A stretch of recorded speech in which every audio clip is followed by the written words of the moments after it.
Сәлеметсіздер ме, құрметті тыңдаушылар? Бүгінгі сабағымыздың тақырыбы мамандық, бір қарапайым деңгей. Мамандық атауларымен танысып шығайық. Мұғалім, жүргізуші, дәрігер, өрт сөндіруші, құрылысшы, суретші, сатушы, аспаз.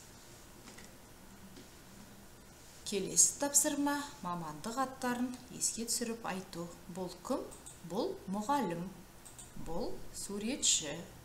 Бұл дәрігер. Бұл аспаз. Бұл құрылысшы. Бұл сатушы. Бұл өрт сөндіруші.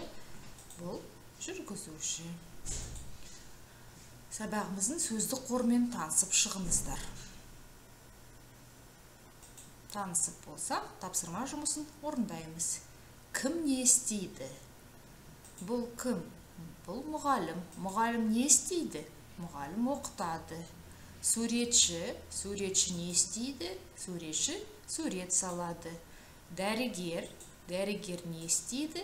Дәрігер емдейді. Аспаз не істейді?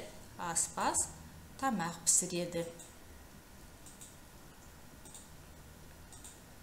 Құрылысшы. Құрылысшы не істейді? Құрылысшы үй салады. Сатушы. Сатушы не істейді?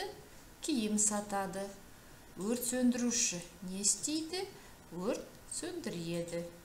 Жүргізуші не істейді? Жүргізуші машина жүргізеді. Оқылым бөлігі.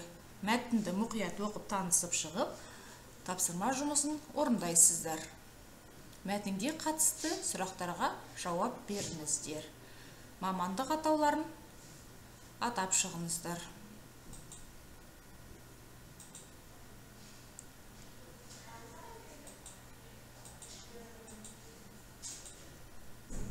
Тексеріп шықтық. Келесі тапсырма жұптастырыңыздар. Жұптастырып болсаңыздар, тексеріп шығайық.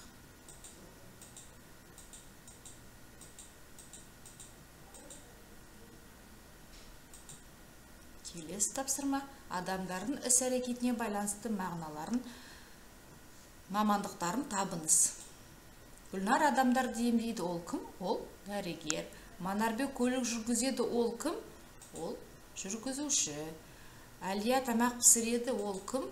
Ол аспаз. Оля киім сатады, ол кім? Ол сатушы. Наташа сурет салады, ол кім? Ол суретші. Жасұлан өрт сөндіреді, ол кім? Өрт сөндіруші. Болат үй салады, ол кім? Ол құрылысшы. Светлана бала оқытады, ол кім? Ол мұғалім. Сабағымызды қорытындылаймыз. Learning Apps бағдарламасы арқылы сөз жұмбақты шешіңіздер. QR-кодты қолданасыздар. Үйге тапсырма. Сұрақтар бойынша сөйлемдер құрастырыңыздар. Осымен сабағымыз аяқталды. Сау болыңыздар.